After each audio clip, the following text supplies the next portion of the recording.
We have a couple of new people here for the challenge or whatever. So in the group as well, there's a lot of new people in the group. So I just want to welcome each and one of you. We are in the second week of our tax season readiness challenge.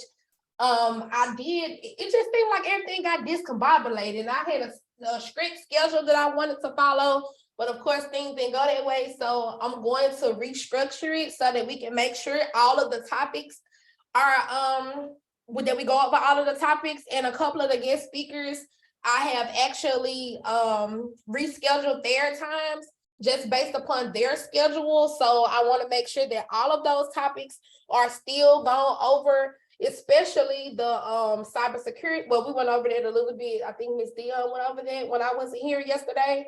So data security, cybersecurity, but I definitely want to go back over the SOPs and how to build those using the template and due diligence. So that is the one that Garrett Cole is gonna be doing.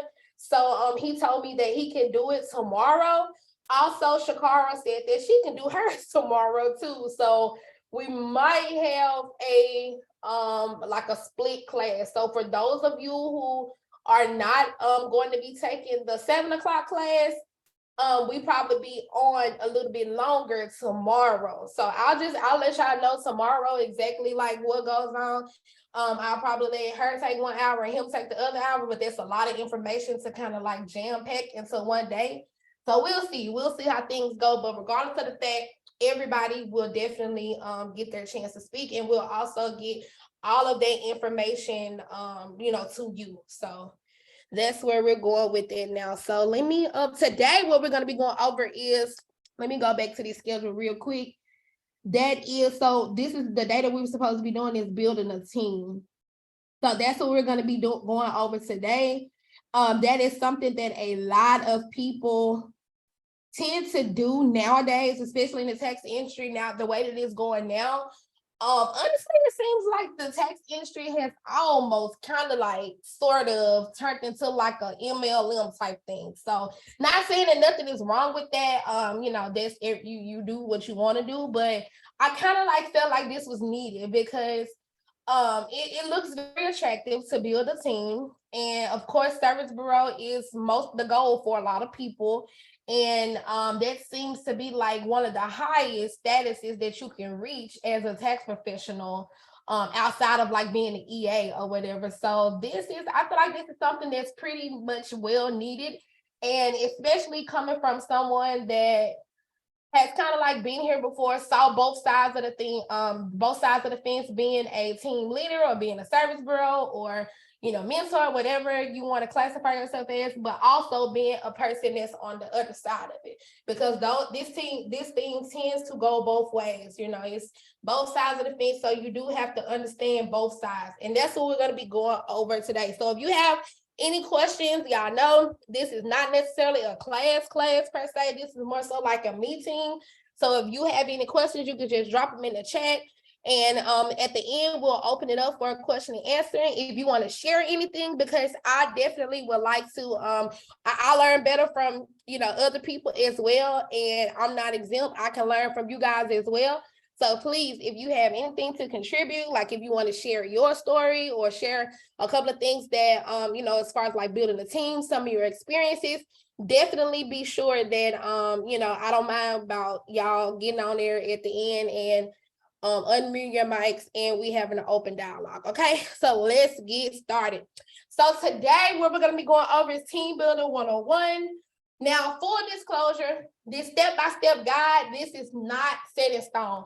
There is no rule book to doing this. This is kind of like this guide is what the steps that I would teach anybody to do this, and these are the steps that I have taken, to do this. And honestly, to just be 100% honest with you, these are the steps I should have taken. Okay, a lot of these things that I did them out of order, and because I did it out of order, it was the reason why I ended up making a lot of the mistakes that I did. And that's where I came up with this step-by-step guide so that you guys won't make the same mistakes that I did.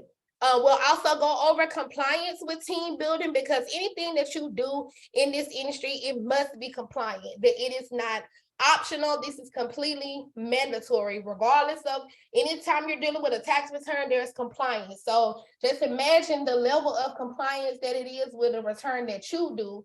But just imagine how much responsibility and how much compliance it must be with returns that you have for people that you're responsible for. So that's what we're going to be talking about today. And of course, we'll open up for a Q&A session. So introduction. What is, in this section, we'll be going over the 4 W's. Why build a team? Who is the perfect person to build a team? When is the perfect time to build a team? Because that is so important. I think a lot of people kind of sleep on it because, you know, we'll get into it. I'll tell you just a second what I mean. And will there also be any drawbacks or disadvantages to building a team? Because people, you know, of course, people don't show a lot of the negative things. They don't show the setbacks. They don't show the disappointments. They don't show the bad things that go on as much as they do the good things, which is to be expected. But sometimes it gives this false narrative as if everything is smooth, 100% smooth, and that nothing bad or nothing negative can happen. And so this is what the whole purpose of us having these open dialogues, so that you can be prepared for the real. Because everything in this industry is not just unicorns and rainbows. It's a lot of hard work, okay? Now, why should you build a team? So building a team can have several advantages, and it also has perks for the team leader. Now, you can call this being a team leader. It's so many different ways that you can do it. You can just be an ERO and just say, okay, hey, I'm about to bring in preparers up under me. And you can do it like that. Or I have seen it where people that may not have an EFN that have teams. Another classification is by being an EFN, by being a service bureau. That's kind of like a formal way to build a team. Or you can just literally, now I've seen people not do taxes at all and start a service bureau. Like that'll be their way to get out of the industry or get from doing taxes and doing the returns part. They'll just be bringing in people up under them to teach. So it's several ways that you can do this. And a perk for the person that will be the team leader or the service bureau, whatever you want to call it, is going to be a way for you to build residual income. Now, as we go through the slides, I'll show you like the comparisons with it, but with residual income, this is where a lot of people end up getting like a price per return. This is where you will see the service bureau fees. This is where you'll see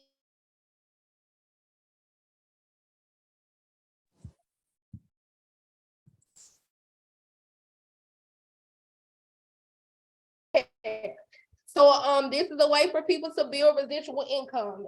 Most of the time you're either getting paid on the front end or you're getting paid on the back end, okay? Now this helps you scale your business and take it to the next level as well. Because when you are building a team, when you start having people or preparers up under you, even if you go the route as the franchise and open up several like offices, for example, under your office, that's a way for you to continue to expand your brand, because of course you'll be making the income from it, and by default their volume is attached to yours if you structure it under the service of a franchise or under the service of a service bureau. Now, this helps you also educate the next generation of tax professionals, and this is kind of like a responsibility that a lot of people don't even know that they have.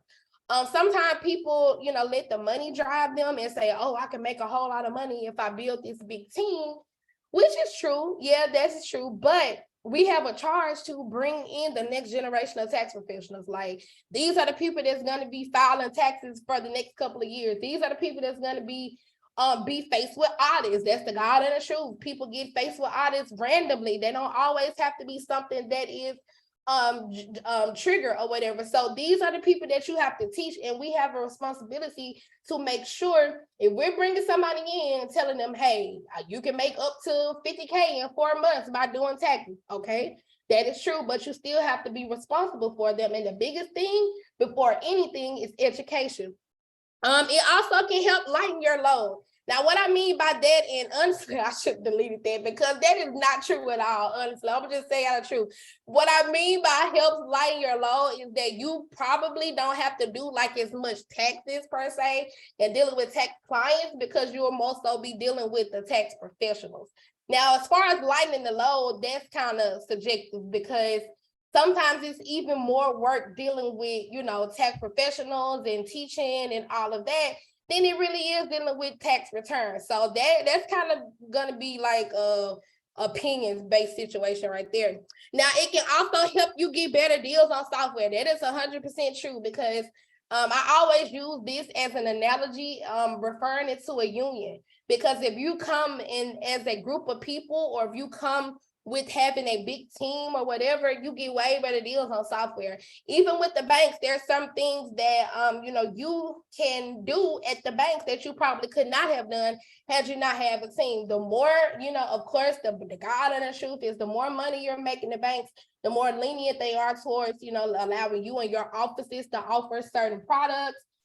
Usually that comes with when you have over a certain amount of returns, and usually it's about 1,000. So the more thousands returns that you bring them, of course, the lenient they are. And by example, that means like, so if you're a service bureau or a reseller, a software reseller, and let's just say on average, your service bureau brings in 5,000 returns. There is way more things that you can do. For example, if you have a first year eFin holder, sometimes you're able to allow them to either get access to certain products, such as like pre-act loans and things of that nature. So usually, honestly, it starts at like the 5,000 return mark before they even consider it, okay? So that's a goal, especially like if you already have a service bureau, that's a goal that you should want to reach for to get that volume so that you can be able to do that for your team. Now, who should build a team? So you are the perfect candidate of being a team leader. Number one, if you have knowledge as an ERO or an eFin holder. Now, that's not to say that you cannot build a team if you do not have an eFin, because some people know how the back office works. Some people have that experience with dealing with compliance and dealing with all of that. So that's kind of like a case-by-case scenario.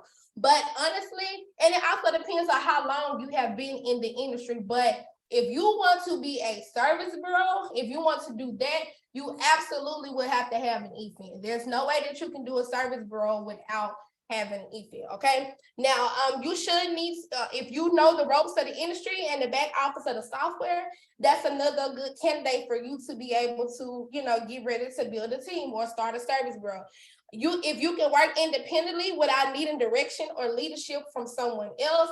Now, a lot of times when you're getting ready to build your team, you want to make sure that you can lead your team in the way that it needs to be led without having to depend on someone else. Because you don't want to put your business in the hands of someone else, if that makes sense. You want to be able to effectively do that on your own. Another thing is if you can delegate when things get tough. This is something that is hard for a lot of people to do. Me. When you get overwhelmed with stuff, you need to be able to delegate it out or bring in help. So that makes you a good candidate as well, because a good leader also knows that you cannot do everything on your own. All right. So this may be something that, it may be financially that you have to get checked, because if you know that you want to build a team, but you may already be stretched in, you may have to tag in some extra assistance. Can you afford that? Do you have the budget to be able to pay somebody? These are the things that we must ask ourselves. And you also have to make sure you have the back office strength. Now, usually a lot of times, if you're going to go the service bureau route, they provide you with a tech support team. So tech support is pretty much, squared away. But other stuff, onboarding, dealing with, compliance, dealing with trainings and all this type of stuff, you have to have a system in place in order to be able to effectively bring your team in. Do you have that? If not, then you may need to take a beat back and say, okay, hey, do I have at least 2 people that I can call on to help me with this? Or even if you don't have the people in place to do it right now, you can possibly just keep your team small to like 1 or 2 people before, jumping out and bringing in a dozen, if that makes sense. And also, if you have the capacity to lead and ability to take constructive criticism, because that is something that, of course, you will be dealing with a lot of different emotions. You'll be dealing with a lot of different personalities, so you must be able to receive that. And the good thing about one of the qualities of a leader is being able to take constructive criticism. And that doesn't mean that, of course, you have to be disrespected, but you should be able to take what a person is saying, even if it may seem like, they're giving you a negative review, or maybe something that, they may not like and they're expressing that. Everybody has the right to do that, but you should be able to take it as a way to grow. Instead of thinking it as, negative, think, okay, hey, this is what they experienced. I understand that. I empathize with that, and this is how I will use it to grow down the line, if you get what I'm saying. All right, so these are the qualifications of some of the people who is a good candidate to building a team. Now, when is the right time to build a team? So the number one thing that I always tend to tell people, whatever you're going to tell the next person to bring them in, make sure that you have reached that goal yourself. So for example, if you telling somebody, hey, I can help you reach 50K in 6 months or 4 months or whatever the case may be, make sure that you reach that, so that if you have to, people love receipts. These are the age of, this is the digital age. You have to be able to back it up, okay? So make sure that you can even do that. Before you bring them in, make sure you have enough experience and knowledge in the industry. I would never advise somebody that's like just getting started or their first year doing taxes to jump out and build a team. So honestly, even if this is your first year kind of independent, you can bring in like maybe let's say 1 or 2 people to help you, but full-fledged like service girl, I would highly, highly recommend against it, okay? I would not recommend you guys to do that at all, because you never know which way it's going to go with you. You never know, like, what's going to happen. You want to kind of test their waters with you, or at least, like, 1 or 2 people that's close to you before you jump out and, start building a service bureau. Now, you want to make sure that you have the time to dedicate to train the people that you're bringing in, because one of the things that, I had to learn myself as well is that, of course, yeah, you may be busy as well. You may have life going on as well, but this is what you chose to do. So if you choose to be a service bureau or a team leader or a coach or mentor, then you have to make sure that you're taking the time that you have the time to even dedicate to teach, to lead, to mentor, to do those one-on-ones, to do those software trainings. Now, unless you go to route, and we'll talk about that in just a second, unless you just do the like reseller route, or if you're gonna do completely like self-paced, that's different. But if you tell somebody like, hey, I'm gonna show you how to do this, I'll be there when you need me, then you have to hold up it, and you have to make sure that you're giving them that. You also need the right time to build a team is if you have the time to dedicate to mentor as well. Because one of the things about this industry, of course, I'm pretty sure you guys can agree, is that you can teach somebody all day long. You can like show them how to do a return. You can get on Zoom all day and show them the software up and down, but they're really not gonna not really see what this industry is about until they start doing it. And that's when your mentorship, and that's when you be able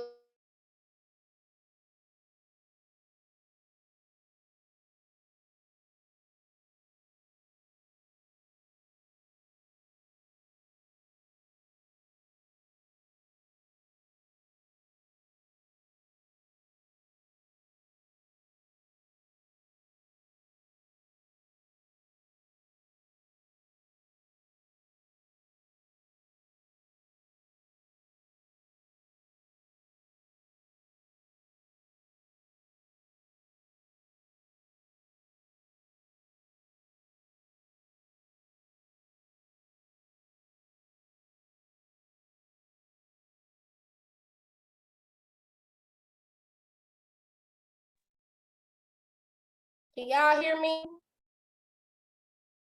I don't know what's going on. Yeah, now we can. Okay. I don't know why the screen went out. That's so weird. Okay, let me try to pull the screen back up. Somebody probably calling. I gave my son got my iPad. That's probably his friend calling back and forth. I'm sorry, y'all. So, yeah, so make sure you have the time to dedicate to bringing people in to train them, to mentor them, and that you have the time to kind of see them through that season, especially if they are, if this their first year doing taxes. Now, if you have somebody that's been in the industry and all they pretty much need is software, then, that's completely different. It went out again. Oh, okay, I see.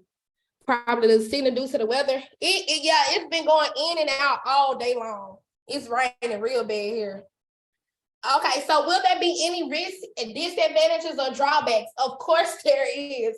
So one of the things that it can get tough dealing with a mixture of people with different personalities. That is the God honest truth. And I'm pretty sure y'all know if you have ever been in a leadership position, then y'all know how that is. Dealing with people, especially in highly stressful situations. So a person might already be stressed out, their client stressing them out, or something's going on, and then they may project it onto you, or it just happens like that. Or they may have a very real reason to be upset. Maybe it's a situation where they can't get you on the phone when they need you. Maybe it's something going wrong with their software and they've been trying to get to tech support, but it's not working. So you have to be able to deal with all of those range of emotions, all of the things that can happen without getting upset, without in turn being disrespectful or ghosting people. It can be a lot of liability, handling with the funds of others. That is something. Wait a minute. Okay, I think something's wrong because it's showing my name. It sure is. I don't know why it's doing it though. If you clicked her link. Oh yeah, okay. I thought she maybe have shared it with somebody else, like her team or something, because I saw her name like 6 times. So maybe that's what happened. If that was her Zoom link. That's so funny because I didn't know why it was showing her name like that a whole lot of times, but I think that's exactly what it is. It can be a lot of liability handling. Yep, I see you again. That's somebody else.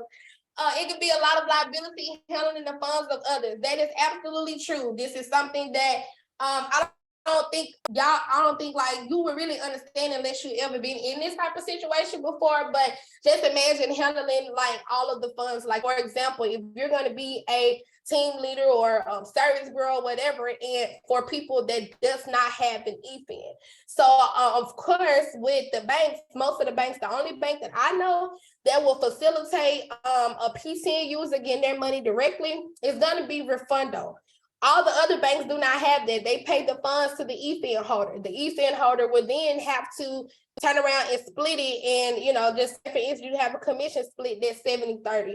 So the EFIN holder or whoever the team leader is will have to take their 70% and take their 30% and give the preparer the 70. So that will have to be done outside of the tax bank. That'll have to be done, with some type of payroll processor. If you're going to do it on your own, some people use like Gusto, QuickBooks, things of that nature. Or if you have to go and get a whole like an actual payroll company to do it, or if you do payroll. So in a nutshell, this is a lot of responsibility, and this is something that a lot of people face with in their own business, dealing with bank accounts getting closed, bank accounts getting frozen, dealing with tax funds. A lot of times banks don't really like to do business with tax preparers.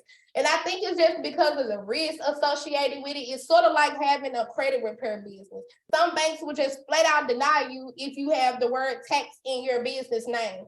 So it all depends on, where you are, what bank you're going to use. Your personal banking history has a lot to do with it as well. So please make sure that you are thinking about this type of stuff before you go and build a big team, or even building a small team, because that is something that you have to make sure that you have in place. That framework needs to be there. Your foundation needs to be strong so that these type of things will not happen. And some of the things that you can do is talk to your bank. Ask them, what is something that do y'all have any like problems with getting big deposits? Can I give out payroll? Do you guys offer some sort of payroll services? A lot of personal bank accounts, They don't want you acting on behalf of a business. So it could be all fine and dandy when you're doing transactions personally, even if you're doing them business-wise on your personal account.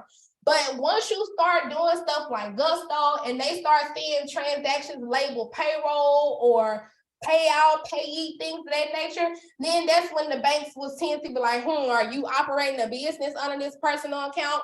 Even some of the ones that may be advertising as a business account, the only, like, for example, one of the banks I know personally that advertises that is Oxygen. That is a personal bank account, but they have a feature for you to kind of funnel or filter your business expenses. So that's not necessarily mean it's a business bank account, okay? So dealing with, anytime that you're dealing with a bank like that, you have to make sure that you are completely talking to them. And the number one thing is, this is the best advice I can give y'all when you're dealing with like building a team and bringing in other people and having to pay them out and stuff, you want a bank that you can actually walk into, okay? Whether that's, even if you live in a small city, even if you have to go to a small bank that you can walk into, please do so, because there is nothing more frustrating than having to call a number or waiting on somebody to email you back. A lot of these banks and a lot of these companies do not have an actual person that you can talk to that really honestly know what's going on. They hire a lot of, I'm pretty sure y'all know, like overseas call centers and stuff, even the ones that's right here in the US. Those people don't really see more than what you can see. And there's nothing more frustrating than, somebody asking, hey, where's my money? Where's my money? And you can't even get the answers that you need. So I would recommend that y'all get some sort of bank that you can walk into. Go ahead and start setting those expectations, letting them know like, hey, we're going to be receiving some big funds, but these funds are going to be going out. I have contractors that I pay out. Let them know, ask them, will it be a problem? That way, even if something happens, you will have a record showing that you asked them and they told you that it would not be a problem. Cover yourself at all times, because that is a big risk and big liability. These are people's livelihoods that's literally in your hand.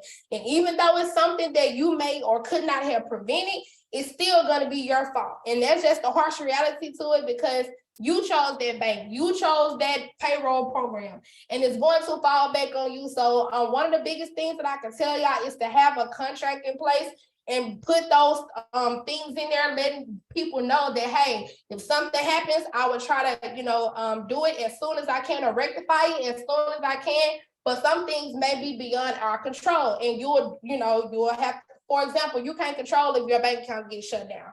And those things can very well happen, especially if you go from one type of volume to the next. So for example, if your bank is used to you making around tax season around 50K, and this next tax season, let's say you build a team, you're coming up, you're just not starting a team, you're getting ready, you got a nice amount of people up under you, you've been teaching them, they've been killing it, and y'all do very well. And now this is let's say $500,000 company. It very well can happen. Tax, y'all know how this tax stuff go. So just imagine if you're pouring into your team and you're doing the right thing and you're showing them and they're taking what you're pouring into them and they're doing a great job. So now you have a whole bunch of people up under you, and that's a lot of money that they're going to make. That's a big step from 50K or almost 50K in the season to now multiple six figures. That's a big step, and those are the type of things that alerts the banks. So I would definitely reach out to them the minute that you know what type of volume you're going to have, the minute you see the type of production that your team is going to have.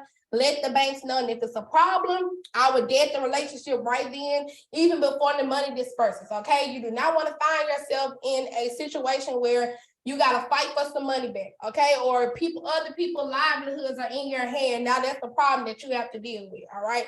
Because it very well can happen.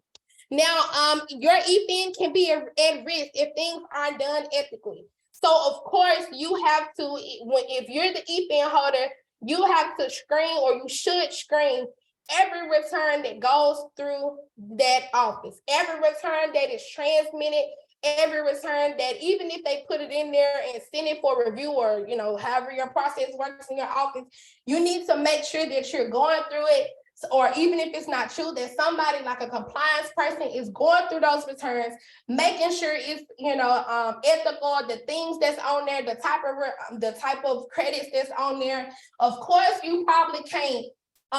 For example, if a person give you a W-2 or a person give one of your preparers a W-2, you can't just validate the authenticity of that W-2, but you can make sure that it's there, and you can make sure that the all of the compliance documents are there. They're doing their due diligence. You can make sure it adds up. So, for example, one of the things that I learned recently is that even though sometimes, of course, people can upload the documents, they can, have the questionnaires in the software, they can get the signatures, but you still should go through the return and make sure what's on that intake form or what's on the questionnaire matches what's on the actual tax return. For example, if you have a question on your questionnaire or your preparers, they have a question on it and it says, do you own the business? And the client says no. But when you're looking at the tax return, you see that it's a business on there. That is grounds for you to not transmit their return. That's already a discrepancy, and it's on the questionnaire. So I recommend that anybody that has a team, if you have people under you, definitely don't just get the documents, but get the intake form and the questionnaires as well. This is why I recommend anybody that has a team to tell them that they need some sort of job form or Cognito form, so that you can see the intake form, so you can see what their intake process is. Or I do you one even better, make everybody have the same. If they don't have an EFIN, then they have to comply, or unfortunately they can go somewhere else. That's just the harsh realities of it. And you want to make sure that you are covered, because if you have a lot of issues like that, if you have a lot of people end up getting audited and they're not responding to the audits, ultimately this is your EFIN, okay? This is your direct pipeline to be able to do taxes on your own with your EFIN. A person with a PTIN can go anywhere else and get software, and they can go get their own EFIN. They can work with anybody. So you have to make sure that you're protected and that your EFIN will not be disabled, or you end up with an office audit. Because yes, contrary to what anybody has told y'all, yes, a preparer can get audited, of course, but you can also have an office audit to where your EFIN, any returns that's been up under your EFIN, can be questioned. So that means that even if you got 15 people under you, all of those 15 returns, there is a such thing as the office audit, to where they can pull any one of the returns that's up under your EFIN. It's usually when that happens, it's something that triggers it, because most of the returns are preparer based, so it's tied to a PTIN. But if they see that it's something going on with this EFIN, right, and they got a couple of questionable returns here from one PTIN, they got a couple of questionable returns under this PTIN, but they're all from the same EFIN, that will trigger some sort of investigation or some sort of audit. Usually the office audits, the ones that's tied to an EFIN, they are, they're triggered. It's something that did it, and that's one of the reasons why. Sometimes it comes from the bank. The bank will tell on y'all. That's the God of the truth. The banks are trained to see type of pattern, some type of thing, especially when it comes down to the advances and stuff. So this compliance thing, it get real tricky. And once you start building a team, you are responsible for everybody. And that's why you have to make sure that they're trained properly. And that was another thing that we was going over as well inside of the SOPs, because the first thing that the IRS is going to ask you is, did you train them? Where's the documents? How did you train them? What did you tell them? Because it's one thing for you to tell them, the IRS, hey, I didn't do this. This was the preparer.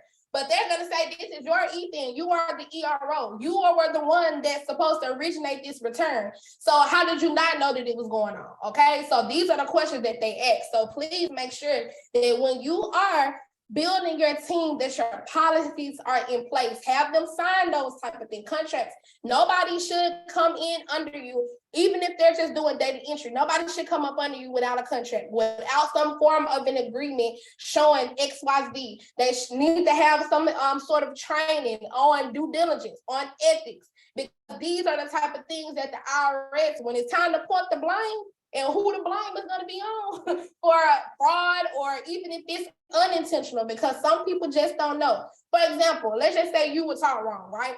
Okay, that's the way you were taught. You never got in trouble for it, so that's what you thought was the correct way to do the tax return. And then you start to build a team. So now you have a couple of people up under you that you've been taught the correct way. The wrong way to do taxes, the wrong way, okay? So now you and everybody else on that team is now going to be liable for what you have taught them. You are going to be liable for it, and if they get audited as well, they're going to be liable for it. So that's a lot of responsibility for, one person. So you have to be sure that you are ready to do this when you're getting ready to take this step.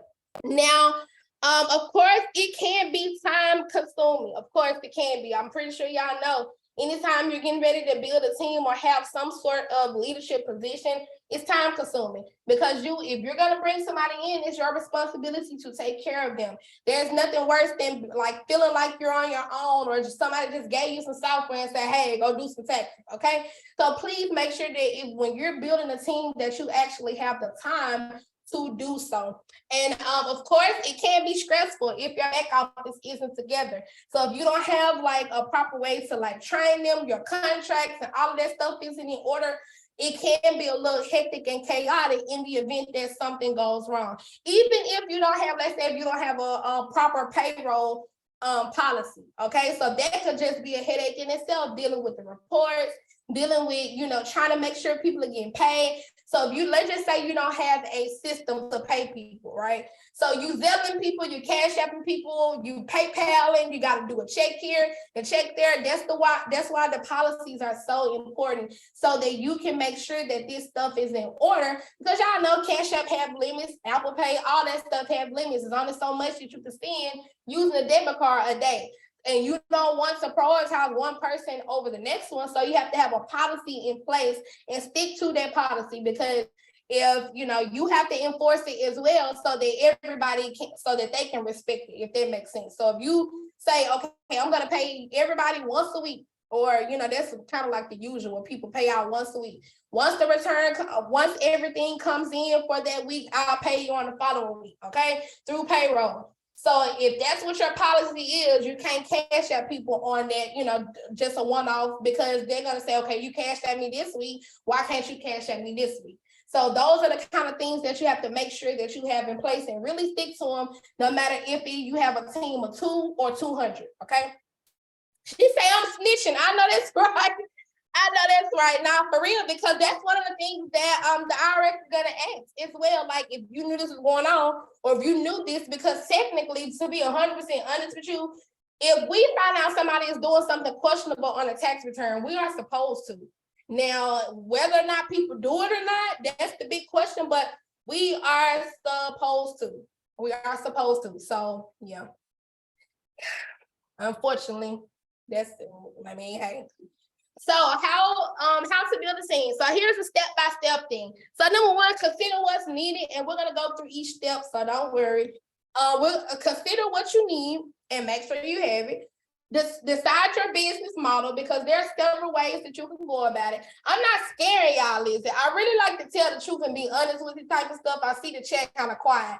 I like to tell the truth and like be transparent with it, because a lot of times, I know, especially me, because when I first started my very own quote unquote team, it was a shit show. And I'm not even being funny, I'm being for real, because I didn't have an EFIN, okay? I didn't have an EFIN, and it was my very first year with an office space. Even though I had been doing taxes, but it was my very first year with an office space. I was so excited, and I was just, oh my God, I was so happy. I said, yeah, I'm about to get me a staff. We about to be up in here doing these taxes.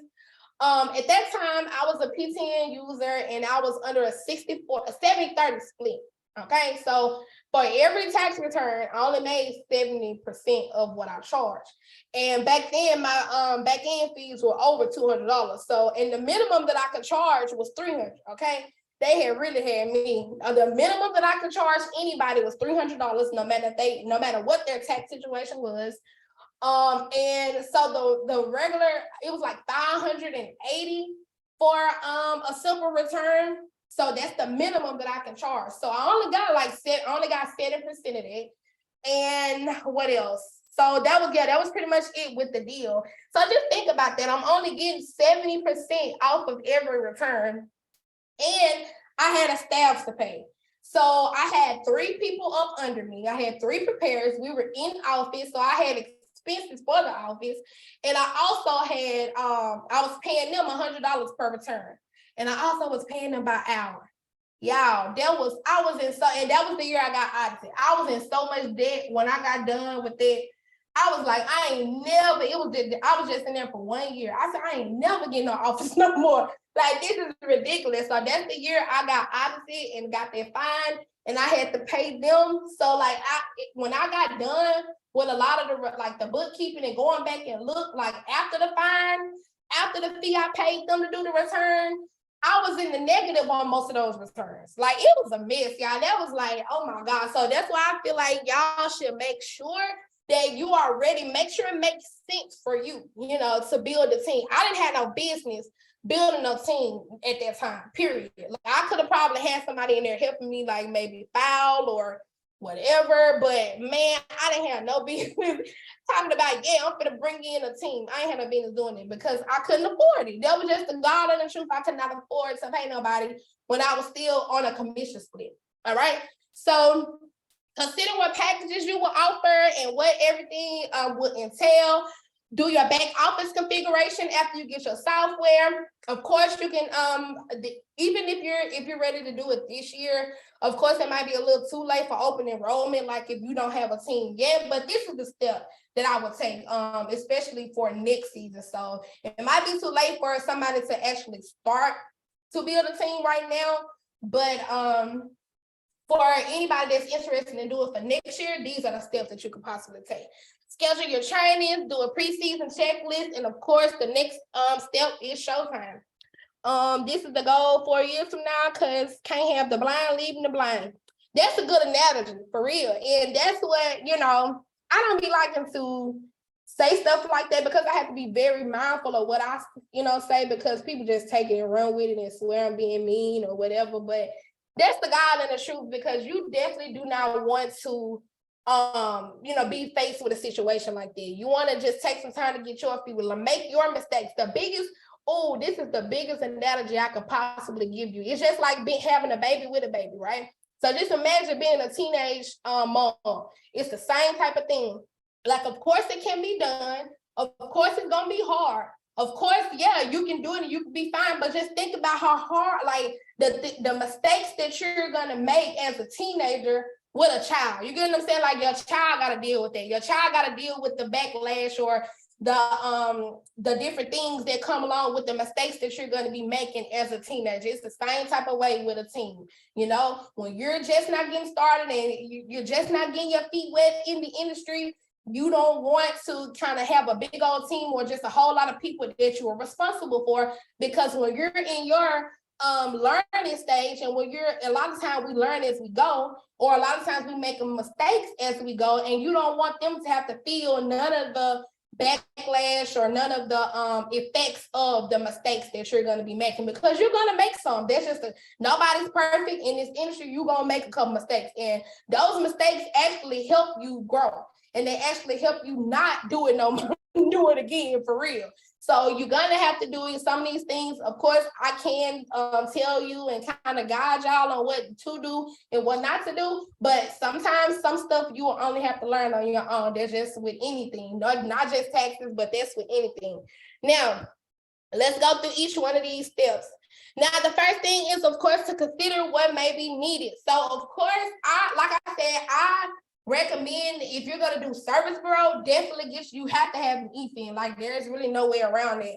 But if you want to like have like 1 or 2 people up under you, that's fine as a PTN holder, but just make sure it makes sense for you. Okay, make sure it makes sense. Like if you're under a commission split already, especially if it's like 60-40, 50-50, even 70-30, I probably wouldn't want to, build a team like that unless I'm just having them just doing maybe data entry or a price per return. That probably will make sense, but just make sure the financials make sense for you. Really do the math. Really just sit down and do the math and say, okay, if I have X amount of clients and this is how much I charge each client, this is how much my preparer will make, and this is how much I will. Is this enough for me to cover my expenses for the year or for however long that you need to cover them for? If it's enough, then yeah. If it's not, then hey, maybe now is not the time. I'll try it later on down the line. Now, you want to make sure that you have a software that has a review process to review returns. This is going to save you a whole lot down the line because, and I feel like TaxSlayer Pro, I'm not being biased on it for real, but this is the God and the truth. I feel like TaxSlayer Pro is the best software for anybody that's going to be building a team because the way they do their review process is perfect for having people up under you. It's like almost made for multi-level management. Okay, so if you want to build a team, TaxSlayer really, and because it's the easy software to train on too. I cannot tell y'all the very first software that I tried to learn was TaxWise Online. So it wasn't even the online version, it was the desktop version. And it was like very, very hard to learn. But I caught on really quickly, but a couple of other people in my class, they didn't make it because their software was kind of a big learning curve to learn. So TaxSlayer Pro is kind of like the best one because it's super simple. It's like straight to the point, like filling out a job application, okay? You want to make sure you have some sort of course that if you're gonna be teaching them. I would say, yeah, you should teach your people. Of course, you could do like private label stuff. That's completely awesome. But make sure that you're still putting your own flair to it so that they can learn. They want to learn from you. So you want to put anytime that you have course curriculums or materials, you still want to put your own little flair to it and put your own personal experiences or your experience as a preparer. Now you want to make sure you have somebody that can do tech support for you. Now, of course, the software, if you're gonna do like service bureau, most of the softwares come with like an unbranded tech support team to where like if the person calls the software, they're not gonna really hear like, hey, this is TaxSlayer or hey, this is CrossLink. They're just gonna say, hey, tech support. So service bureaus mostly, have that, but if you're not gonna do the service bureau route, then you can possibly still use that as a tech support team, or you can just do your own tech support, okay? You want to make sure, of course, that you have the time to commit to teaching, mentoring, and support. You want a business bank account? Please do not try to do this from a personal bank account. Please, if you don't do nothing else, please do not try to do this from a personal bank account. And also have some sort of payroll platform. Now, the best payroll platform, of course, is one that's connected to your bank, because you don't have to do a third party. Now, if you have Refundo, that is you good to go. You don't have to worry about payroll. But if you don't have that, then you're gonna have to get something like Gusto. Y'all can drop a few of them in the chat if y'all want to. I know Gusto is good. QuickBooks, a lot of people use QuickBooks. What's the other one? Paychex, I think that's another one. So yeah, Square. Oh no, I want to send my dead dog to Square. I'm sorry. They had to get somebody else to do that one. For real. So decide what business. ADP, yeah, ADP is good too. I forgot about them. So decide what type of business model you're gonna use. So the first thing is, of course, you can go through and have it like where you'll see people, you have your own business name and model, you'll use your business model.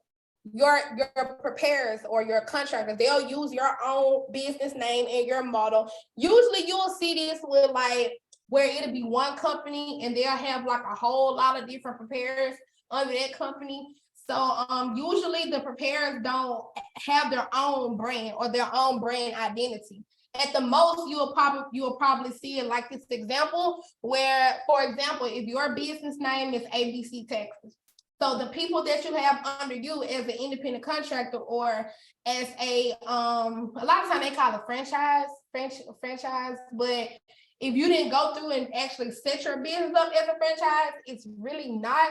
But yeah, this will usually be where you will see that they're running under your business name, your model, your policies, and they don't have their own business identity. Now, at the most, you'll probably see where, for example, if the business is named ABC Texas, they'll have ABC Texas with Tracy, or ABC Texas Dallas, or ABC Texas 3, stuff like that. So a lot of the bigger service bureaus, they kind of do that too. And some of them are actually franchises. So if that's like something that you're interested in, it's kind of a great model to have, because you just take your blueprint, your policies, and you just use it to open up offices all over the United States. And you kind of have a little bit more control, and you also kind of have like a little bit more it's a little bit more structured, if that makes sense, because everybody's going through the same policies. It's not stuff everywhere. Everybody's using the same forms. Everybody's using the same software,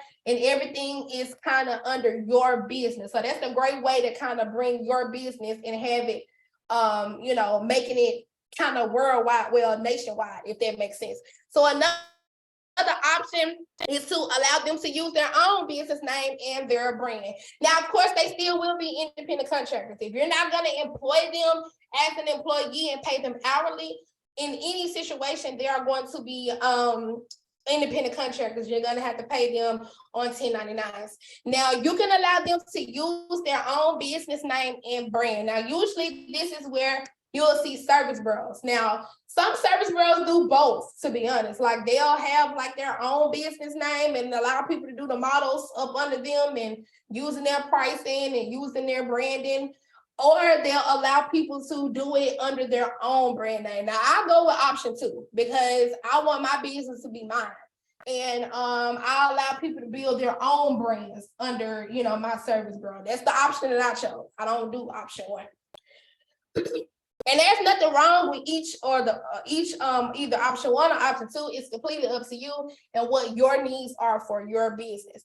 Now, the third step is, of course, to create your packages. So with the first option, if you're going to have it where like it's a franchise type of thing, you with either or, honestly, with option 1 or option 2, you usually people will have like an initial price to use their software or for their login, and then you can have like a commission split. Now, I'm gonna tell y'all, like I said, I'm gonna leave my personal opinions out of it, but usually what I have seen with the industry is if you're gonna pay more for your software up front, chances are you don't really have a bigger commission split. Now, I have seen the situations where it is, where you pay a lot up front and you still have a commission split, but one thing I can say, and I'm gonna be 100% honest with y'all, there's nothing wrong with commission splits, okay? So for all of the PTN preparers under here, there is nothing wrong with a commission split.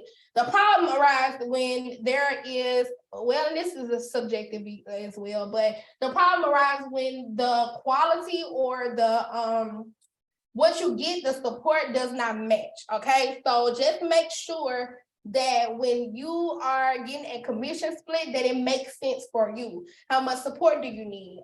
For example, a person that has established clientele, they just don't have an EFIN. If they don't really need you to teach them, or if they don't really need, you know, a lot of support during the season, honestly, that's just my personal opinion. So I'm gonna just leave that out of it. I don't want to do that, but just make sure it makes sense for you. Read every contract, but there's nothing wrong with a commission split, all right?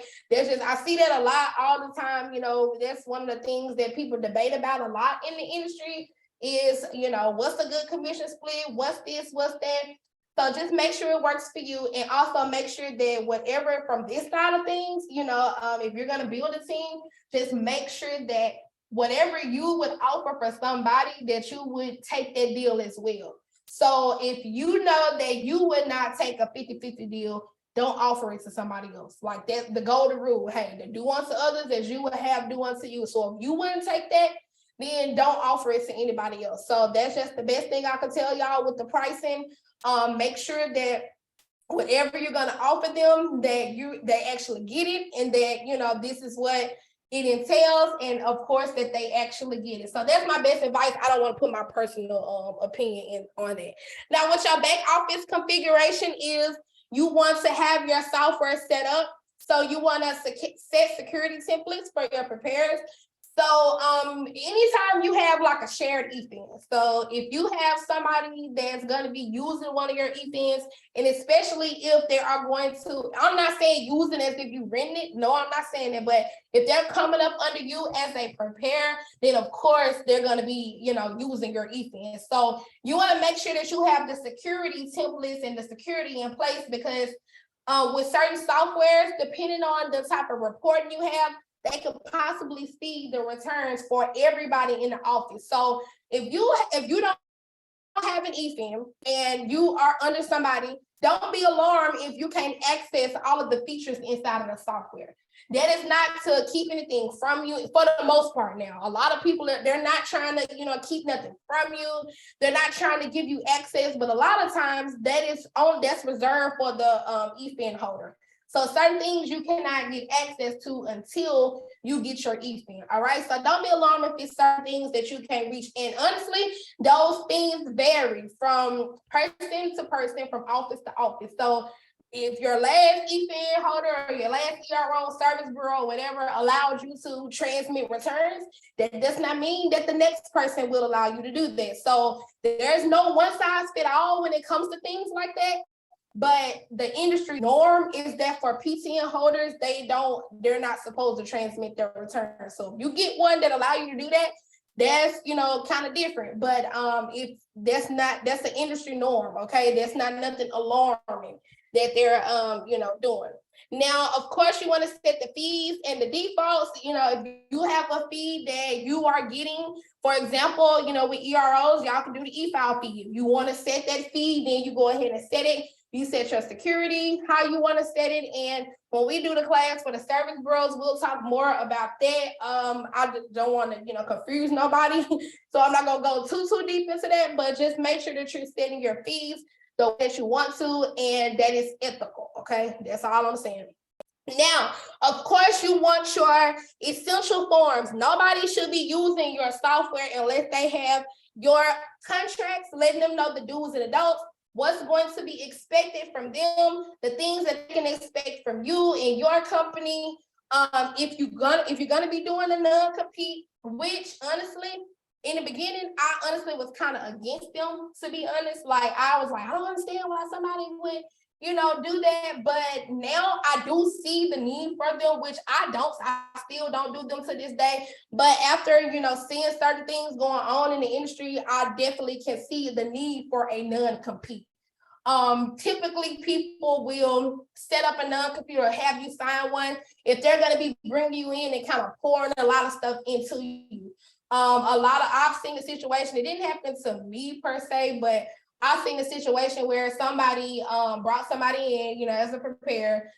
They, of course, exchange ideas, share ideas, and the person did not file with them that year. They didn't put any of the returns under their software. They went in and bought their own software and did that. So that was kind of be a situation where a non-compete would apply. So, and I kind of see it in those type of situations because that's real shady. But an NDA, that's completely different. An NDA is like a non-disclosure agreement. So that just means that, and I would recommend everybody, if you're gonna have somebody up under you, whether you're doing a service bureau, you're just an ERO with people up under you, have the NDAs, okay? Because that's going to protect you, and it's also going to protect them as well, because this type of stuff goes both ways. You want to make sure that any grievances and stuff, that it stays between you and your partner, or you and your software, or you and your preparer. Okay, so make sure that you're having these that disclosure.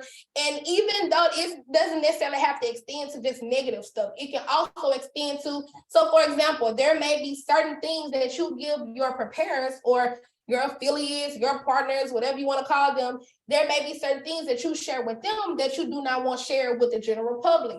It may be certain announcements that you make that, for example, you might get on there and tell them, hey, y'all, I'm super excited. I just got my own CRM. We're going to be announcing it pretty soon. So it may be something that you share with them, and they get happy. It cannot be negative. They say, hey, congratulations to my mentor. She got her own CRM, stuff like that. So you got to make sure that you have those disclosures in place so that anything that happens, if it's negative or even if it's not negative, but it's something that you need to protect yourself, that it is in place. You want to make sure, I didn't put that on there, but you want to make sure that you have some sort of fraud policy, because fraud should not be tolerated at all, period, under any circumstances. So of course, some people will try you. Like, you might have people that they have their own EPN, but they come to you for the sole purpose of doing fraud. Yes, it happens. It has not happened to me, but that's still kind of subjective. I don't know if it happened to me yet, but I really think it did. But hey, I'm not even gonna get into that. But you might have people that do that. Yes, it is. It's people like that in this industry. Unfortunately, like I said, it's not all unicorns and rainbows. You might have that type of thing that comes to you. So you make sure that you have your agreements and your policies in place. Another policy that I would kind of recommend is that you have like a opt-in or opt-out type thing when it comes down to publicity, and how a lot of times we be excited when we build our team, and we'll post a welcome to the team, and we'll post somebody's picture and their business name. Not everybody likes that. Not everybody wants other people to know who they're getting their software from, who they're working with. Some people like to keep that type of stuff private. So of course, it may be good marketing for you as a service bureau or you as a ERO, but not everybody likes that. Not everybody wants folks in their business. I know sometimes, we tend to, post our successes of the business. You might say, hey, we got an office out of such and such that just hit 50K or 100K. Not everybody likes that. Some people got begging family. They don't want their family to know how much money they making, or, even the return count. Like, because people can do the math, okay? If they see, this girl got 300 clients or even 100 clients, and they know you charge at least $100, like, come on, like, everybody don't like that. So I would have like an opt-in or opt-out policy and give them that option too. If they have if they don't mind about the publicity, or you using that for marketing and stuff, then hey, give them the opportunity. Okay, so that's the only thing. Now, of course, you want to make sure you have your business bank account and your payroll provider. And when we do the service bureau class, I'll share with y'all like my forms and stuff that I use. Well, not forms, but my spreadsheet that I use to calculate all the payroll and stuff like that. I used that last year and the year before, and I can share that with y'all. So of course, we'll zoom through this a little quick because this is a little kind of off topic, but you want to make sure you have some sort of campaign to solicit your preparers. You can do it on social media. You can print it out. Indeed, you can do like a free class, do laptops, have it in connection with some sort of class. Because especially in this economy, not everybody can afford to pay for a whole lot of money up front for classes, especially and honestly, just to be God honest, the truth, but y'all, a lot of people have kind of like been weary of the class things, taking online courses. It was big during the COVID era or whatever, but because like scams are at an all-time high, a lot of people are kind of a little bit afraid to invest in an online class. So that's not to defer you. God knows it's not, because there's people out there that will. But sometimes if you're just getting started, you may have to think of other creative ways to do so, just so they can see like, hey, at least this is the real person. Or, hey, this is somebody, she's actually teaching, and, this is what's going on. Because it's a lot of stuff going on. I'm pretty sure y'all saw all the stuff with the courses and all that. So y'all just, sometimes you have to be a little creative in the way that you market. All right. Now, with the training, now there are several different ways you can train your people. Some people do completely self-paced, which is not bad. There's nothing wrong with it. There's a whole market for people out there like that. They don't really do the Zooms and do the in-person. They'll rather learn on their own. They're self-directed. So you can do a completely different, a complete like catalog of classes that's self-paced. You can do in-person, hybrid, which is a combination of both instructor-led and self-paced, or virtual, or you can do completely virtual. Okay, so when you're having like people that you're just bringing in, like brand new preparers, they need to know at least how to complete a tax return, how to do the Schedule Cs, due diligence, your deductions, the credits, ethics, and every year some form of refresher, because things change every year. Federal tax law updates, that needs to be done every year, okay? So make sure that when you're building your team and you're bringing folks in, that they are at least getting the minimum that they need to, know how to do taxes and do them correctly, and that every year that they are doing their refreshers, all right? The best thing I could tell y'all to do is like, there's a 1 hour due diligence class. It's completely free on the IRS website. You can have them do that. The annual filing season program, you can have them do that. That'll give them really all the education that they need. Now, if you just want to do like a completely hands-off approach, that's a good way to do it.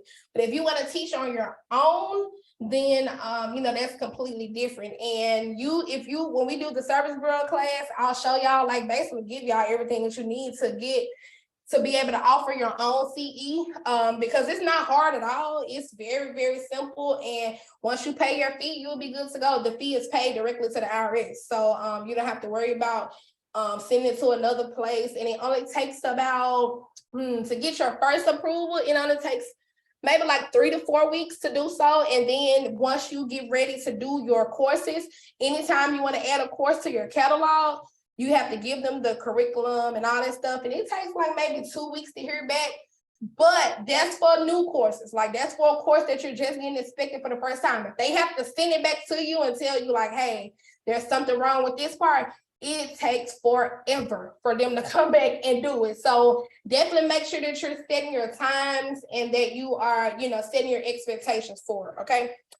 Self-paced options.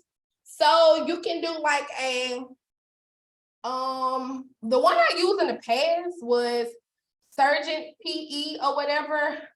Surgent CPE, I think that's the name of it. Surgent PE or Surgent CPE. That's one, but it's what they do is they give you one big PDF. It's like some of them like 100 pages, some of them like 150 pages, and then they give you a quiz to take at the end. So it wasn't really user friendly for me or the people that I had under me. Like nobody finished the classes because it was just, I couldn't even finish it because it was not user friendly, okay? Especially for beginners. They take the most basic information and make it very elaborate. So that's the one that I use that I can like pretty much tell you and give my personal opinion on it. But a couple of other people like Latina Tax Pro, that's one. What's another one? Web CE, that's another one. But I don't know if they white label or not. I honestly don't know if they white label. Now, so with your pre-season checklist, you want to enroll in the bank products. Be sure that everybody's software is ready to go. You give them their logins, their licenses, help them with marketing, do tax law updates, and AFSP. That's optional, but I would recommend to everybody to do that because it kind of like sets you apart and it gives you something that you can put in your office, and you're listed on the IRS website. So you up there with the CPAs and the lawyers and all that stuff. So definitely I would recommend everybody to do so. I think I'm gonna do mine next week. So I was gonna do like a study group if y'all wanted to do so. We did it last year where we got on Zoom and everybody completed it together. It made it go by real smooth, I swear. But if y'all want to do it, we definitely can. I think I'm gonna do mine next week, maybe next Sunday. I don't know, but I'm gonna definitely do it before the 31st. I'm not gonna do it like I did it last year and wait to the last minute. I'm not gonna do that. So during tax season, they will take what they learned to get new clients, reach their goals, and have a successful season. So be prepared during the season to help them with software issues, helping them with returns, and helping them with banking. So that is what, in addition to your own clients, this is what you will be dealing with, because you don't want to, ghost somebody during the season. You still want to make sure that you're getting them some good support. And for the people that are service bureaus, when we do the service bureau only training, I'm going to show you where you can get some good quality help from, like some good people to help you with stuff like this, like answering chats, answering phones, for a great rate, because I do not, I don't use people out of the country. I have no problem against it, but I just don't feel comfortable with it. Like the likelihood of me, like I just don't feel comfortable with that. So I don't do it, especially because it's sensitive information, but I can show you where I get all like my VAs and all that stuff from. Okay, I'll definitely include y'all. I'm gonna make a post in the group. So compliance, of course, is a major component of building a team, and it is mandatory, y'all. It is not optional. Make sure that everybody that's up under you is compliant and that you're collecting all the documents for every client. Now, I can tell y'all that stuff, it's hard to keep up with it. It really is if you don't have a system and if you try to do everything on your own. I know a couple people asked inside of the group about, do you pay a compliance person? Do you have compliance people? I definitely do. So last tax season, I had a couple people helping me, but this tax season, I have 2 people that is strictly going to be overseeing returns. Even mine have to go through a review process as well, just so that on my SOPs, I make sure that everybody in the office has to go through everybody that's using my eFed, they have to go through the review process and the compliance process. So we check returns for compliance daily. So there's nothing can get slipped through the cracks, okay? So that's my process, and I do not pay a wage per se for that. It's a price per return. Now, my price per return might not match yours because it's different factors to do. Because if you do not, let's just say for instance, you averaging, let's say 100 or 200 returns. So it might not be beneficial for you to pay somebody, let's say $5 a return, but for somebody that have like 2,000 or 1,500 returns, paying them that much, it probably balances out. But that's gonna all be determined upon how extensive you have them reviewing the returns, what they're looking for, what their role is, and how quick they're gonna be doing it. How all of those factors all of those factors play a part in how much you're going to pay somebody. So if you're going to do it per return, I've seen people go as low as $5 all the way up to $30. Like last year I knew somebody paid their compliance person $30 per return to go through it, make sure it was good, and send the return off. So it just all depends on your office, your volume, how much they're going to be doing, what they're going to be doing, and how much you have to assist them, because you want to make sure it's somebody that knows what they're doing, they know the law. A good person to do that is like for service bureaus, you may have like a person that's been with you for a while.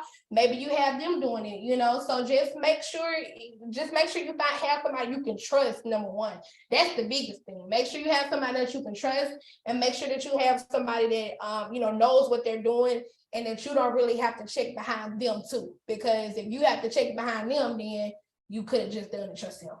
Okay, so let me see, y'all. So the easy and compliant way to do so is to make sure that all of the returns and the documents are uploaded to your software's document storage system.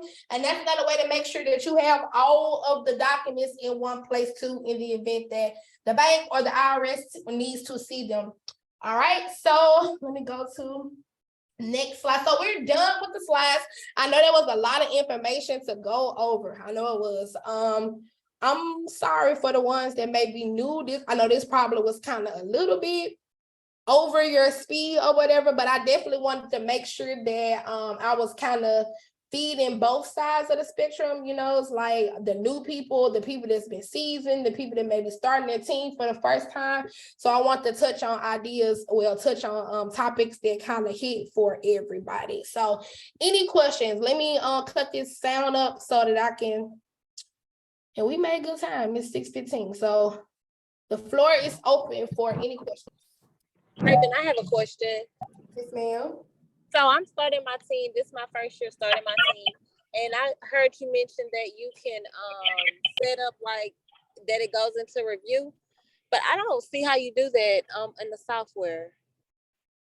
Okay. Who was this? Let me see. I'm not Bobby. Okay. I can I'm gonna show you exactly where I'm making a note of it now. So when I get off, I'll show you where to do it, where you can set it up at. Okay. Any other questions, y'all? I have a question. Okay. Yep. And this is Miss Dot. This is Ashley Dotson. Hey, how you doing? Hey. I got a question. Good. I heard you mention about you can be a franchise. Is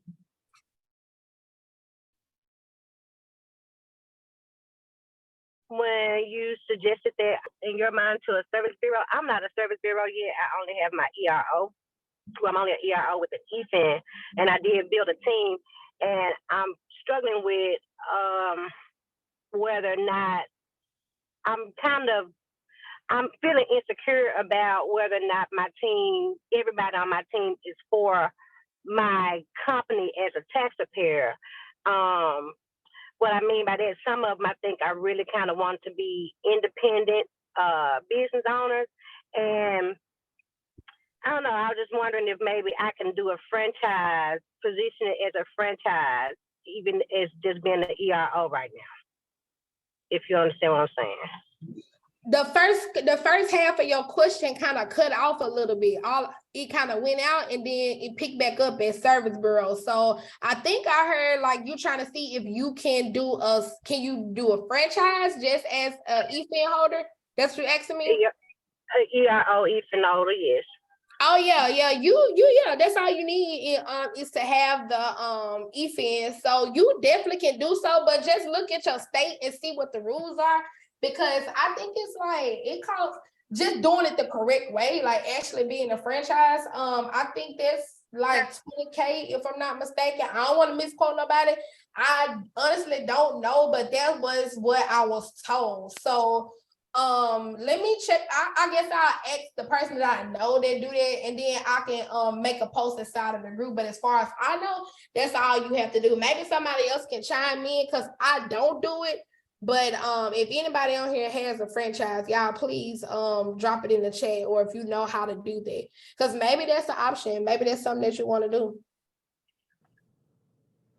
I want to make sure that I keep that momentum going. I did an extensive training, and I know I have some people. I have one person particularly that's already experienced in Texas, and when I tried to get clarity on, do she just need software, or did she want to be a preparer?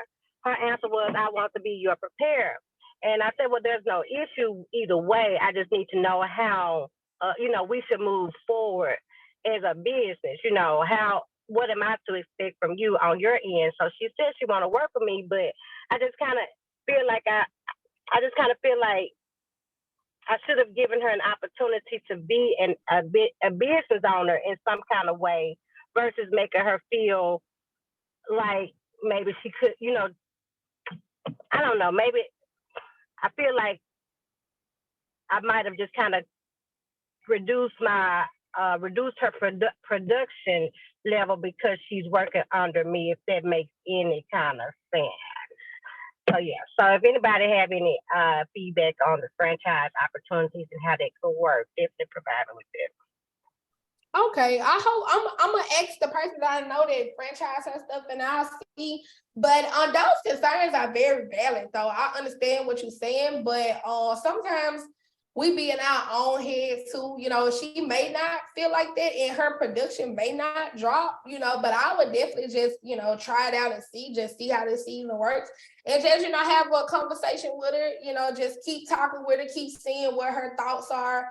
And hopefully she'll open up, but you'll know for sure when the season starts, exactly like what her volume is, what the production is. You'll see, like they'll definitely show it to you for real.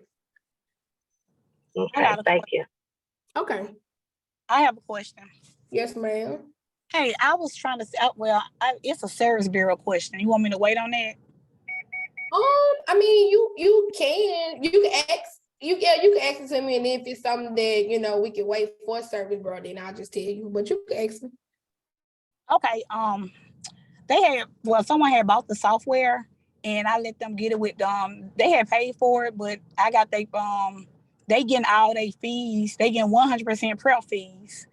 But also, I was trying to see. They also want to get the rebates too. But I'm trying to see, do I give them the full rebates or how that will go? Oh, okay, yep. So But I'm kind of stuck. I'm kind of stuck on that part. You know, I didn't did it before, but they keep asking me the same question. And I just want, I just want to make sure that I'm doing, you know, make sure right. everybody eat, Right. Right. Yep. It's all of that type of stuff would definitely be a case by case scenario, just depending on what you want to do. Because some people do, some people give all their people the rebate, some people share them. It just depends on what you want to do. But I would definitely just take into, when it comes down to rebates and stuff, loyalty, volume, all that type of stuff plays a factor in it.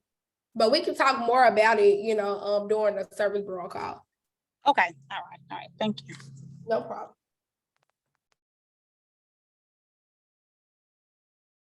Any other questions before we conclude for today? Okay, Raven. This Yes. Janae, you sent out the logins for the software. Yep, yep. I don't think I didn't get mine. Well, I don't see it. Okay. I can send. I'm gonna text your phone when we get off, and then Okay. I'll send it to you. I'll resend it to Okay, you. well, I got another question, but I asked you that when you text me, I'll text you. Okay.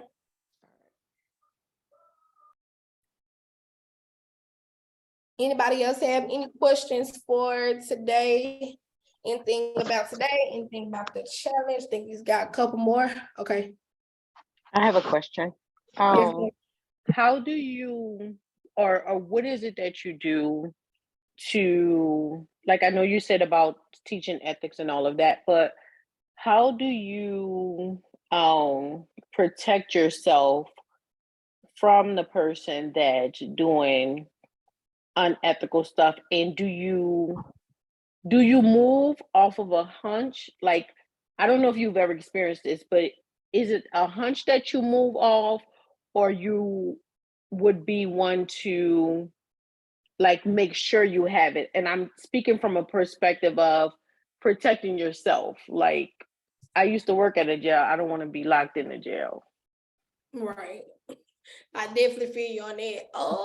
Well, one of the things I can say is that when you do this type of stuff and you're reviewing returns and you see returns, sometimes you can pick up on patterns. So some stuff is, you will see it like by patterns, and now some stuff is you will know it as it comes. So for example, let's just say you got a situation where it's somebody that's doing fraud, just complete fraud. Maybe it's fake W-2s, maybe it's they're putting bogus businesses and stuff like that. Now, first things first, you have to determine what fraud is, period. Like fraud is anything that is giving somebody money that they did not qualify for, basically. So they can go, and it's two types of fraud. It's intentional fraud, so where a person is, for example, let's just say, for instance, a person is putting bogus W-2s on all of their clients that's coming in with not enough withholding. Y'all know them type of situations where you got somebody.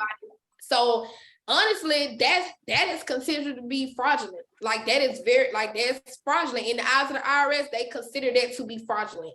So some of those type of things, like I said, that's picking up on patterns. So if it was me in that situation, like I would definitely, first thing first is cut off access. That means access to whether you're transmitting or access to the software, period, if it's something that is so severe, but usually in the beginning, it may be a hunch, it may be something that, like I said, noticing the patterns.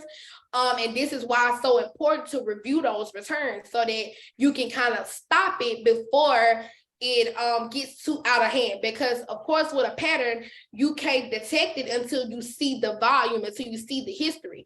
So for example, like that example I just gave you, if they're doing it on every return that comes through with a W-2 that doesn't have enough withholding, or people not withholding enough and they have to owe, so they'll put on a Schedule C on there. Now, of course, this is the gig economy, so a lot of people are doing gigs and side stuff, so they may not necessarily be fraud.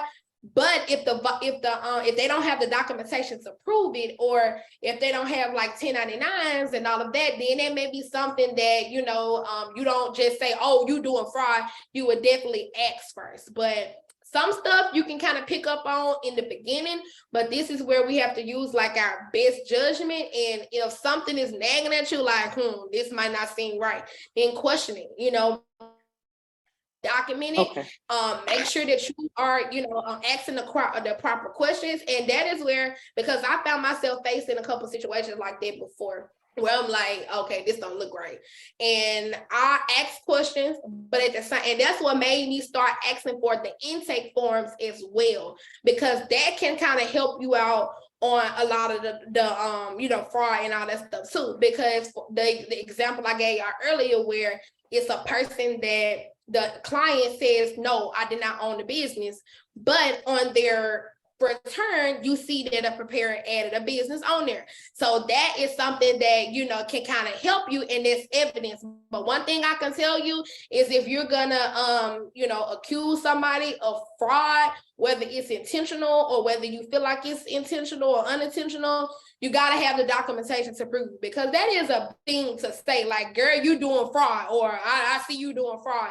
That's a big kind of like, finger to point. So you have to make sure that you're having the evidence, or at least having the documents or the pattern that you can tell them, like, hey, okay, this is what I've noticed. And a lot of these things that I have noticed is it aligns with, typical fraud. So like, can you explain what's going on? Or, can we make sure that this is something that's not, maybe we need to revisit this section with you, stuff like that. Because I wouldn't just, report nobody, because sometimes, especially if it's somebody that is, just now coming to your service bureau or your team, it may be something that they was taught, or maybe something that they just don't know. Now, if it persists, or if it's something, and this is where we have to use our discretion, like, do you think it's severe, or do you think it's just somebody that just don't know? So, now in that type of situation, and that's another thing, like, this stuff really gets deep, I'm telling you, because a person that's attended all your trainings, a person that's been there, if they're doing stuff like this, then how can they say they didn't know? If they've been there, if you, taught them, if they watched it, or if they have, tapped in on the replays, or if they've been on all the classes, then how can they honestly tell you that they didn't know? So it all just boils down to what you have, the evidence, and what can be proven. Got it. Thank you. You're welcome. Any other questions? Yes. Hi, Raven. This is Shamika. Hey. Hey, Raven, I was trying to okay, now the master class that you're teaching, is that for your partners only? Because I'm kind of confused. You remember like on Black Friday, I purchased a class. Maybe I need to send you a DM. Because I don't, is that just for your partners? Originally it was, but I always have people asking, like, can I get on? Can I get on? So I offer Black Friday. I did open it up for a couple of people. It was only like a certain amount of people, but I'm looking on here right now. Give me 1 second. Okay. What you Because ordered. I've been so busy, and I'm thinking that I signed up for that. I purchased that course. Okay, so I see you got the membership, and that was one. You got a order. So yeah, that you got the membership. So it definitely includes that class. So all you have to do is just, did you sign up for the portal where all the classes are listed? Did you get on there? No, I don't think I did. No. Okay, so I'm resending the email so that you can get it. It should say your downloads are ready. And what's gonna happen is it'll take you directly where you need to go, and that's where you'll get the link for the class. Okay. So are the classes already recorded, or I have to log on when you log on? Today's the first day. So Okay. you can log on when we log on. It's actually in 30 minutes. Okay. Thank you so much, Raven. I'm sorry. You're welcome. No, it's fine. Hey Raven, it's Rebecca. I have one quick question. On that spreadsheet that you have on your website to break down the split, is it so the formula is already set in there and everything? It's just pretty much punch in what you need and it calculates it. Is that how it works? Yep, that's what it was. I have it's like 4 different spreadsheets on there. It's one for like a 70-30, one for 80-20, but it's also one on there if one of the commission splits that you have that may not be on that the different templates that I have, it kind of walks you through how to set it up. But for the most part, it's like 60-40, 70-30, 80-20, and it's already set. So all you have to do is just plug it in and it'll calculate it for you. Okay, good to know. All right, thank you. You're welcome. Hey Raven, this Amanda. Hey Amanda, how you doing? I'm good. I was just checking to see how do I get access to the masterclass? Okay, I sent out an email.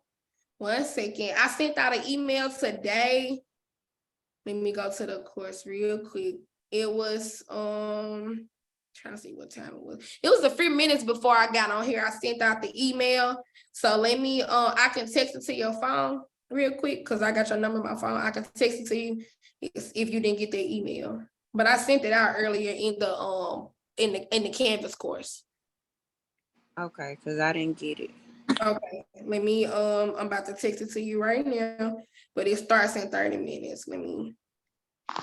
And it's a registration link, so make sure you register so that you can get it so it can come to your phone. Okay. Thank you. So Raven, I'm sorry to intervene. Raven, so do I need to go back to because I don't see it in my email or look it up back from when I purchased it? Yeah. Look back up from when you purchased it. And I just sent it too, but what I just looked on here and Okay. you got it? Yes, I got it. Okay. Oh, yeah, okay. Let me yeah, I know my man one track now. Hold on 1 second. Let me send this to Amanda. My man one track for real. Hold on. Okay. August, maybe. Give me 1 second, y'all. Okay.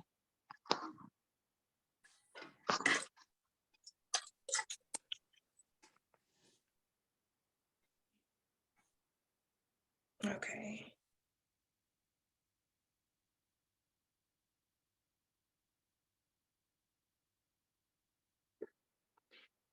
I don't know why my phone. Okay, there we go. I just sent it to you, Amanda. So it's heading to your phone now. Okay, I'm ready.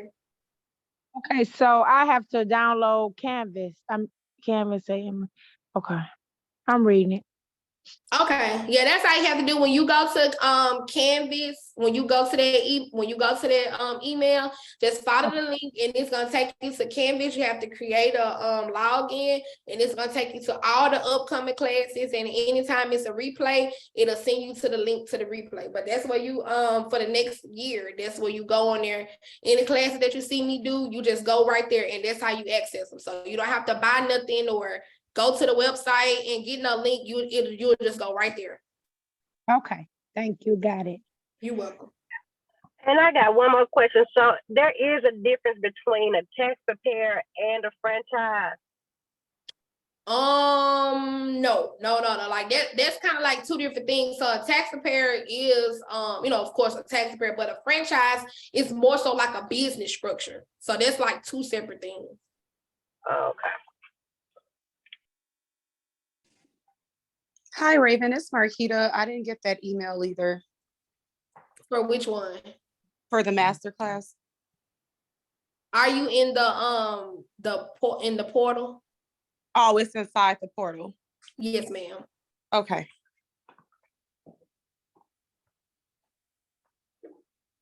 How you doing, Raven? My name is Tiffany. I never got the email for the portal or none of that, and I just did the purchase for the masterclass just yesterday. So I'm just new to all of this. I don't know. Yes, ma'am. I got your DocuSign. I got it like right before I got on here. So okay. I'm gonna text you the link, but the link goes out for the masterclass in about 10 minutes at 6:45, the reminder email. So you're on that one. But I just added you right before I got on here. So the you'll get it to your email at 6:45. Okay, sounds good. Thank you so much. You're welcome. You know what? Another quick question. What's the link to that? Because I forgot the Canva link. The links for Canvas, Okay, yeah. I can put it in the chat for you real quick. Is that fine? Yep. Okay.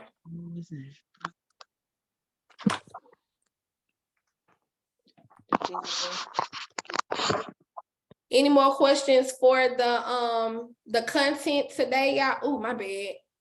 I just made a mistake and muted somebody. I'm sorry. If you was unmuting, you can unmute back again. I just made a mistake and did it trying to click her name. Hi, Raven. This is Geetia. I just received an email like 30 minutes ago about the onboarding. I haven't signed the contract, but it's because I had a question.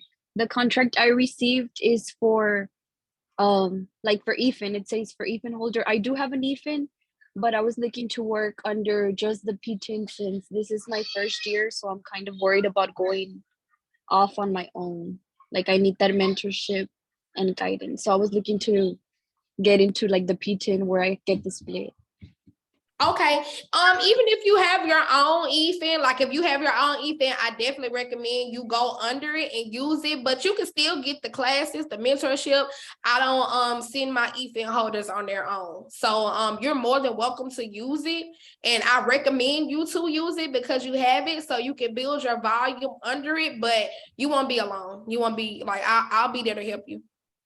But what would be the difference then between me using my EFIN opposed to using the PTIN only? The biggest thing would be you don't have to go through a commission split for you being an EFIN holder. You'll get 100% of your fees. So as opposed to being a PTIN, you'll go under a commission split. For if your volume isn't over 50 clients, you'll go under a commission split. Yes, but as far as like if I use my EFIN, like you won't there's no way you could like check what I'm putting in, right? Like there's no way you could check to make sure I'm filing correctly, or you still do that? Yeah, you have the options to do that. Like all you have to do is just let me know like you want yours to go through the review process, and I'll add that to your software. So instead of you submitting directly to the IRS, it'll go to our main office and go through the review process, and then we can transmit it and give you feedback, and you can transmit it or whatever the situation is. But once we're done with the class, if you want to like stay on with me for a little while, and I can talk to you a little bit more about it on a one-on-one basis. Okay, I'll go ahead and stay there on this one, right? This class? Yeah, we should be done with it before 7. So yeah, you can stay on this. Okay, thank you. You're welcome. Raven, I'm in Canvas, but I still don't see the email. Okay, it's not gonna be actually inside of it. Let me just pull it up. I can show it to you right here. 1 second. Let me put it up. That might have been the best thing to do. The link should be under messages in your inbox. Let me make sure. 1 second. Yep. Okay. You can go to, I want to make sure you was in the right one first, but you can go, let me turn it to the student view so you can see. So you can go here, all of the class, when you go to the modules, everything is here. So here's all the upcoming class, and you might not see it because you might have to do the enrollment agreement, and that's going to be through that DocuSign. So once you click it, it'll take you directly to the agreement, and you just sign it right there, and then everything else will open. And it's also in the messages. Hello, Raven. This is Tasha. I also didn't receive the email with the Canva portal link. I don't see it in my email. Tasha, what's your last name? Bratton. Bratton? Bratton, Bratton. Okay, 1 second. Let me make sure I have the email that says tax preparation masterclass. Download link. So I have that, and it allowed me to go to the Zoom to where it showed the Zoom links, but I don't have the link for Canva. Okay, oh, okay. See, those two separate things. So what she had, what I just showed her, was a membership portal. So that's like two separate things. So if you just did the class only, that's what it is. So it's not nothing in Canvas for you yet. Okay. So I just need to at 7 go to the Zoom link that was in the email. Yes, ma'am. Yeah. Okay. All right. Thank you. You're welcome. Hey Raven, how you doing? I'm good. How you doing? Doing good. This Virginia, I purchased the Tax Boss Vault, and I was just checking on like how long does it take to be delivered? They should mostly all be there on Wednesday. Cause that's where I check the tracking numbers, and all of them are out for delivery on Wednesday. A couple of them that's on all the way on the East Coast or all the way on the West Coast, they for Thursday, but for the most part, they're for Wednesday. Okay, gotcha. Thank you. You're welcome. Any other questions, y'all, before we hop off? Any other customer service? I done put my customer service hat on. Any other customer service? Ah, dang, I should have deleted this, stop the recording. Let me stop.